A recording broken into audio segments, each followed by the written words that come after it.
DRG Kids।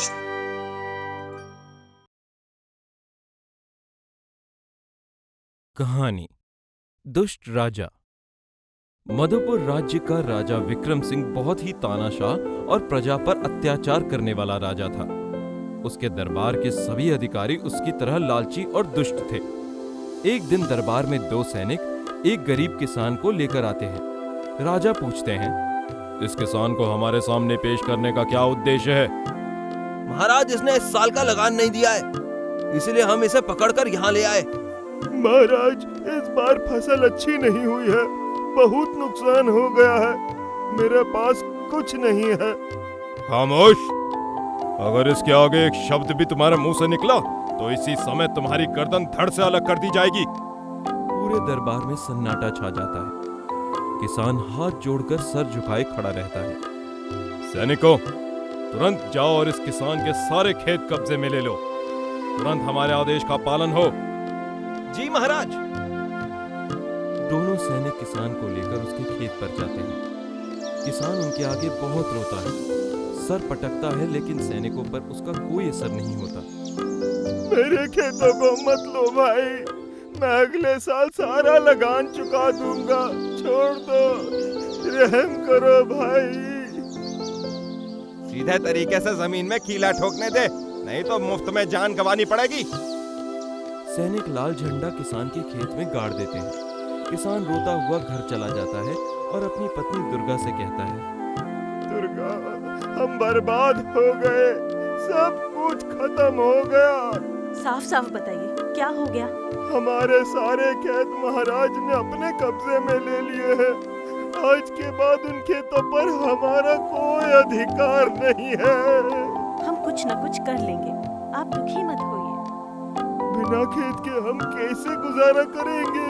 हम ये गांव छोड़कर दूसरे गांव में चले जाते हैं, वहीं पर कुछ मेहनत मजदूरी कर लेंगे। इतना आसान नहीं है दुर्गा ये सब करना। हम दोनों मिलकर कुछ न कुछ कर लेंगे। हम आज रात को ही गांव से निकल जाएंगे। ठीक है। रात होते ही दोनों पति पत्नी अपना जरूरी सामान लेकर जंगल के रास्ते दूसरे गांव के लिए निकल पड़ते हैं। बहुत देर तक चलने के बाद उन दोनों को जंगल में कुछ आवाज सुनाई देती है। ऐसा लग रहा है कि जैसे कोई ओम का उच्चारण कर रहा है।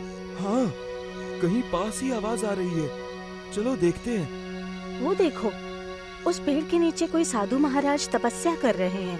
अरे हाँ, वहीं उनकी कुटिया भी है और देखो बकरी भी बंधी हुई है। चलो वहां चलते हैं। दोनों बाबा को प्रणाम करते हैं। बाबा अपनी आंखें खोलते हैं और पूछते हैं, रात को घोर अरण्य में विचरण करने का क्या तात्पर्य है? बाबा, हमारा सब कुछ राजा ने जबरदस्ती छीन लिया है। इसीलिए बाबा हम जान बचाकर गांव से निकल पड़े हैं। किसान रोने लगता है। अरे पुत्र, रोना नहीं, किसान तो अन्नदाता है। तुम दोनों यहाँ आसन पर आराम से बैठो, मैं तुम्हारे लिए कुटिया से दूध लाता हूँ। बाबा कुटिया के अंदर जाते हैं और दोनों के लिए दूध लाते हैं। ये दूध ग्रहण करो, बकरी का दूध है, बहुत पौष्टिक है। पति पत्नी दूध का सेवन करते हैं। धन्यवाद बाबा, दूध के सेवन से बहुत अच्छा महसूस हो रहा है। हाँ बाबा, एक नई शक्ति आ गई है शरीर में। अच्छा बाबा, अब हमें जाने की अनुमति दीजिए। हाँ बाबा, बहुत दूर जाना है। अब तुम्हें दूसरे गांव जाने की आवश्यकता नहीं है। वो क्यों बाबा? वो इसलिए क्योंकि अब तुम्हारे कष्टों का निवारण होने वाला है। समझने की आवश्यकता नहीं है, कल तक सब समझ में आ जाएगा। ठीक है बाबा। जाओ, अपने गांव वापस लौट जाओ और इस बकरी को अपने साथ ले जाओ, तुम्हारे सारे कष्ट दूर हो जाएंगे। जाओ पुत्र, विलंब ना करो। जी बाबा। और हाँ, इस बकरी से तुम जितना चाहे उतना दूध ग्रहण कर सकते हो। बकरी के थनों के नीचे कोई पतरा रख दो तो वो अपने आप दूध से पूरा भर जाएगा। ठीक है बाबा। दोनों बाबा का आशीर्वाद लेकर अपने गांव की ओर चल पड़े। गांव पहुंचते पहुंचते सुबह हो जाती है। गांव के रास्ते में ही उन्हें राजा के सैनिक मिल जाते हैं। चलो राजा के पास। सैनिक उन दोनों को बकरी के साथ पकड़कर राजा के सामने पेश करते हैं। महाराज, महाराज, सुबह सुबह हमने इनको गांव में घुसते हुए पकड़ा है। रात को कहाँ गए थे तुम लोग? और ये बकरी किसकी है? महाराज, अब गांव में हमारे जीवन यापन के लिए कुछ नहीं था, इसलिए हमने सोचा कि हम किसी दूसरे गांव में चले जाएं। बस इसीलिए हम गांव से निकल गए थे। अच्छा, तो वापस क्यों आ गए? महाराज, रास्ते में एक साधु बाबा मिले थे। उन्होंने ये चमत्कारी बकरी हमें दी है और उन्होंने ही हमें वापस गांव में आने के लिए कहा। ऐसी क्या खास बात है इस बकरी में? महाराज, इस बकरी के नीचे जो भी बर्तन रखा जाए वो इसके दूध से लबालब भर जाएगा। इस बकरी का दूध बहुत स्वादिष्ट है। तो ठीक है, इस बकरी का दूध हमें पिलाया जाए। सैनिक तुरंत बकरी के नीचे एक बड़ा बर्तन रखते हैं। देखते ही देखते बर्तन दूध से भर जाता है। फिर राजा को एक पत्रे में दूध पीने के लिए दिया जाता है। दूध पीते ही राजा कहता है, वाह, ये तो बहुत स्वादिष्ट है। ऐसा दूध हमने आज तक नहीं पिया। ये बकरी अब इस राजमहल में रहेगी। महाराज, ऐसा मत कीजिए, हमारे पास यही जीने का सहारा है। अब सैनिकों, इस किसान और इसकी पत्नी को तुरंत कारागार में डाल दो। ये सुनते ही सैनिक किसान और उसकी पत्नी को कारागार की तरफ ले जाने लगते हैं। किसान और उसकी पत्नी राजा के सामने गिड़गिड़ाते हैं, लेकिन राजा नहीं सुनता और उन दोनों को कारागार में डाल दिया जाता है। अब इस बकरी का दूध हमारे दरबार के सभी मंत्रियों को भी पिलाया जाए। दूध राज दरबार में बैठे सभी मंत्रियों को भी पीने के लिए दिया जाता है। महाराज, इसको पीते ही एक अजीब सी शक्ति का एहसास हो रहा है। हाँ महाराज, ये कोई अद्भुत दूध है। लेकिन थोड़ी ही देर में राज दरबार में दूध पीने वाले सभी मंत्रियों और राजा की तबीयत खराब होने लगती है। ये मुझे क्या हो रहा है? अचानक मेरी तबीयत बहुत खराब होने लगी।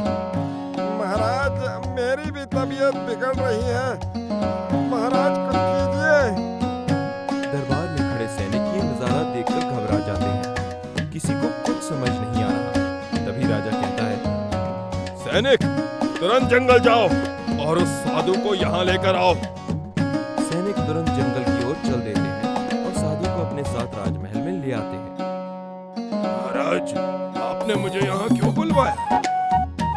बाबा, हमने आपकी दी हुई बकरी का दूध पिया और उसके पीने के बाद हम सबकी तबीयत बिगड़ गई है। अब हम क्या करें? यह आपके कामों का ही फल है महाराज।